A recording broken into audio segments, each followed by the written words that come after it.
And g'day there, guys. Didn't see you come in.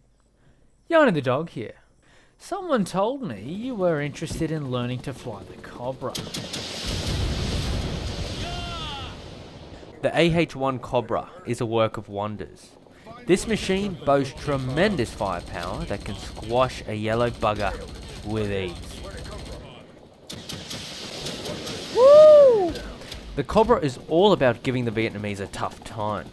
A good Cobra pilot will absolutely annoy the fuck out of the enemy, and this is exactly what you want. Your role is to provide close air support for friendly GIs on the ground, and to most importantly, eliminate and destroy enemy squad tunnels. Okay, team, this is your pilot. We've taken out all the tunnels behind Delta. They are all down now. They're all down. Where'd it come from? Thank you, pilots. This is our pilot guide right Yeah, look, these cunts don't really care, but then again, not all heroes wear capes. In this guide, I'm going to show you how I use the Cobra and how I get the most out of it, both as an individual player, but also someone that can use it to assist the team the best. I will also point out that you will be doing such a super job in the sky that the enemy is going to be gunning for you. We will look at all the different threats they pose and how to deal with them as the dog would. So let me ask you a question. Do you know how to keep this beauty afloat? If not, I'm not going to be the one to teach you. You need to sort yourself out, pal. What you need to do is hop on the helicopter training map in the tutorials and just have a whirl. Spend a bit of time flying around the map and getting used to it not handling like a Battlefield game. Also, do yourself a massive solid and turn on Advanced Flight Model in the settings. This option gives the player more control over the helicopter and makes it far more responsive. In fact, copy all my shit here. It works. Once you work up the confidence to fly against real players and in real scenarios in a multiplayer game, this is where I'll come in and hopefully give you some advice and tactics to put the pressure on Charlie. And of course, how do we put pressure on Charlie? It's from the sheer firepower the Cobra possesses. As the pilot, you actually have the better weapons over your gunner and co-pilot. You are armed with a 20mm minigun that has splash damage, which can insta-give not only Charlie, but also his tunnels. And you have rocket pods, which are devastating against classes of enemies, and again, squad tunnels. While the 20mm gun may seem like your secondary, it should rather be referred to as your primary weapon. The cannon boasts a very large supply of ammo, it's extremely accurate, and boy, does it give a man. Remember that this is indeed firing explosive rounds. You don't even need to hit the fucker, just the grass next to him. And because we have such a large supply of ammo, you should be spamming this gun like there is no tomorrow. Now let me explain this. I'm sure we've all played rounds as infantry on these helicopter-based maps. By now you should have a firm understanding of where infantry tend to congregate. Let's look at Anlo Valley for example. At the beginning of the round, both teams send most of their men to Delta. However, the Cobra can get there before anyone else. So how about we unload our weapons and pre-spam these areas? Not only should you net yourself a handful of kills, but you are weakening the force that will compete with your ground troops. Did I mention that it's very easy to aim the cannon? If you take a look in the middle of your cockpit view, you can see your reticule. Now to aim the 20mm cannon, you should be lining up your targets just left of the reticule. Notice how my rounds are impacting to the left? And once you have this knowledge, you'll see just how easy it is to hit your targets consistently. A pro tip to help with aiming and tracking is to use your rear rotor blade to move the Cobra, or yawing. This is about moving your helicopter from left to right. You do this by using your lean keys. The rocket pods on the other hand are rather straightforward. They too have great accuracy and fire from the middle of your reticule. The rocket pods are very deadly, and I use them also sparingly. That being said, if a Dushka emplacement opens up on me and I don't have any time to react and line up my cannon, I will absolutely salvo his position. If I miss a ground target with my cannon, I will dump a rocket on him to finish a job. I said it earlier, that in the Cobra, you have a job to fulfill. You are your team's answer to Charlie's squad tunnels. The attack helicopter is the only one that can reliably destroy tunnels, as you are equipped with long-range weapons which let you safely destroy tunnels from extreme ranges. And you know what's great? These bastards can't really do much to stop you either. For every squad tunnel you destroy, you do net yourself a few points, but that's not what's really important. What's important is that for every squad tunnel you destroy, you are sending a squad of Vietnamese back to their home base to run like idiots, while your friendly GIs are able to move around the map and cap objectives with less pressure. Now, one thing that's going to really help you is by opening your tactical view and leaving it up while you fly. When your team spots enemy squad tunnels, their locations are going to get marked on your screen in 3D, making it very easy to spot and destroy tunnels. Enemy squad tunnels can be marked by infantry on the ground, commander recon planes, and finally the Loach, the little scout helicopter. Both the recon plane and the Loach can also spot high value targets like RPGers, machine gunners, snipers, and of course Joss infantry. You should be wary that some of these HVTs actually have the power to take you out of the sky, and perhaps neutralizing them before tunnels is not such a bad idea. Oh my god, we're going down. Mayday, mayday, mayday, we're fucking going down. Now, if you don't want to be that pilot responsible for littering the map with Cobra carcasses, you may want to check your map. All spotted targets get plastered onto your map, and as a Cobra pilot, you should be religiously checking your map to help prepare for your next gun run and to identify threats.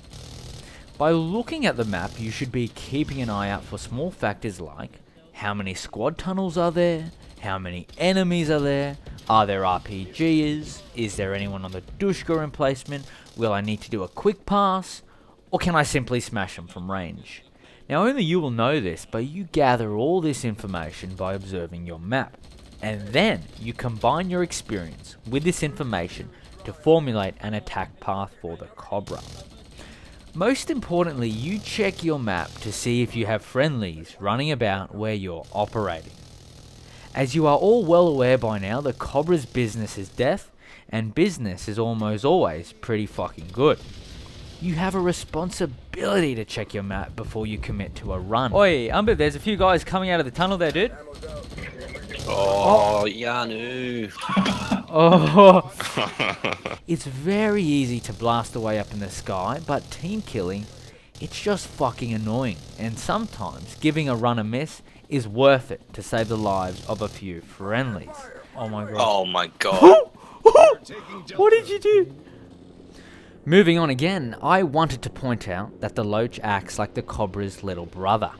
And as the bigger brother, you should be taking advantage of him at every point in turn. If there is synergy between these two helicopters in a match, the US team is already off to a great start. We're just gonna go straight over D. Oh my god! If ever you play as the Cobra pilot, you want to grab a microphone so that you can coordinate and tell the Loach where to be. The Loach should be flying in ahead of you so that his active spotting ability can pick up targets for you to bombard. Nothing makes me happier than using a bit of teamwork and communication to demolish the enemy. It's almost kind of overpowered. Which leads me to my next point, RTB or return to base.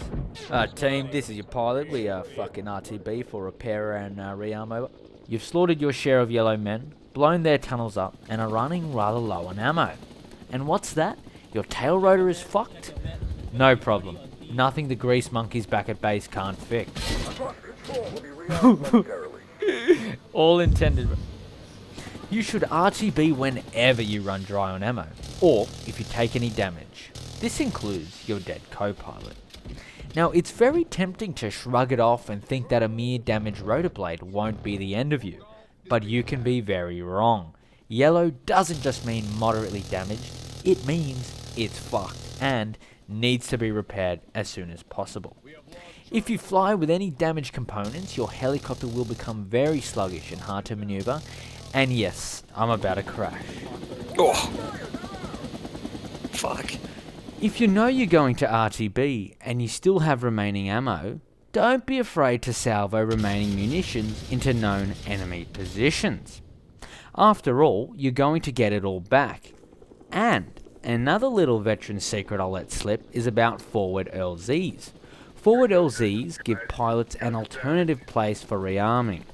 The northeast clearing of Bravo on Anlo Valley is such a place. Now tell me, is your ammo good? Well, great. Because pal, let me tell you something. The Cobra is pretty damn good at killing cunts. But one thing I've found is that, hey, you're actually rather vulnerable.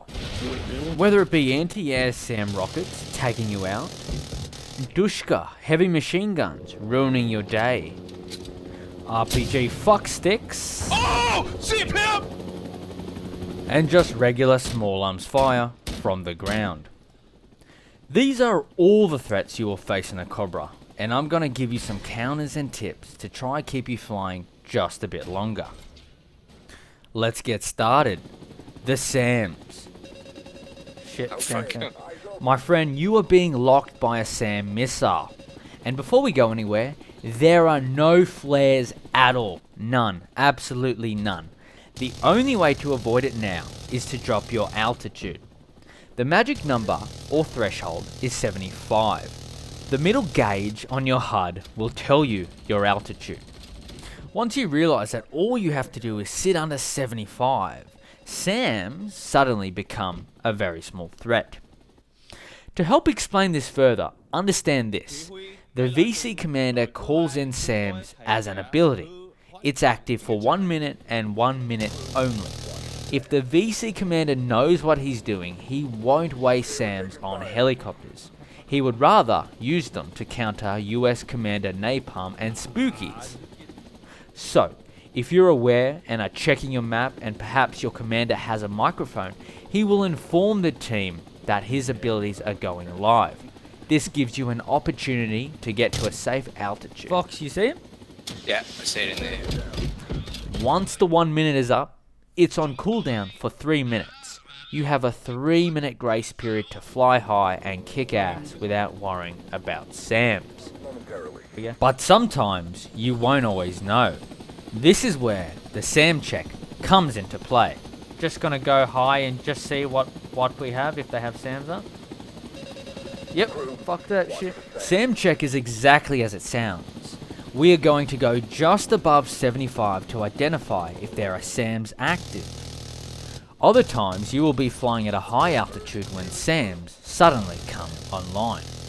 This is where you will need to quickly descend to a safe altitude without crashing.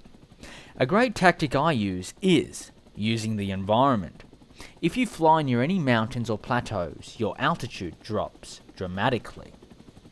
Notice how I'm still in a position to bombard the enemy from distance while still being relatively safe from SAMs.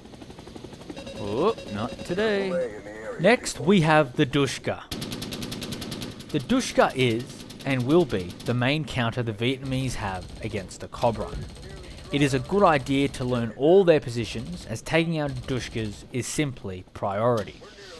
Before you do anything, and I mean anything, you should do a Dushka pass and clear the ones that have vision over where you will be operating. There's always gonna be 1 or 2 guys in every game that make it their life's work to take you out. We both got shot out. Fuck. How you approach Dushkas is very important. You can also choose to pounce on them, meaning you need to take a safer route around the outskirts of the Where map. is he? Here he is. We got you now, you fucking goof. The good thing about Rising Storm 2 is that there are heaps of 2D trees. Feel free to fly through them and get into a flanking position. Which brings us to our final threat, ground troops.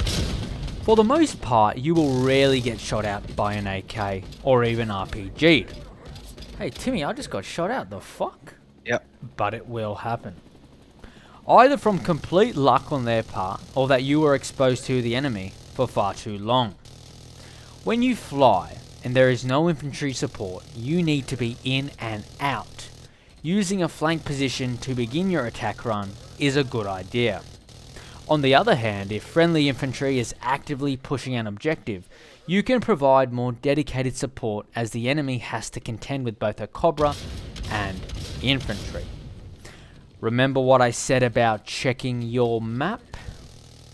Try your best to keep range, avoid low and risky passes, and keep moving around. The longer you farm an angle, the more angry Charlie becomes. You're going to notice more and more individuals trying to do something about your rape. Sometimes it's best to just move on and let your presence reset.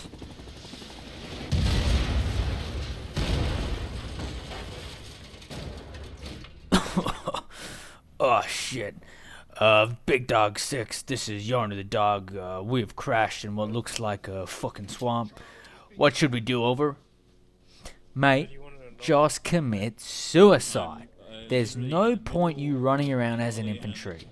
If you do that, you are wasting an important slot and asset for your team. Open your console and type in suicide. You gotta be a man about it, mate.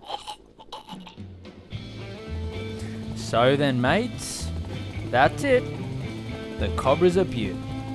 I hope you learned something today and will put some of the tactics I presented to help your team achieve victory.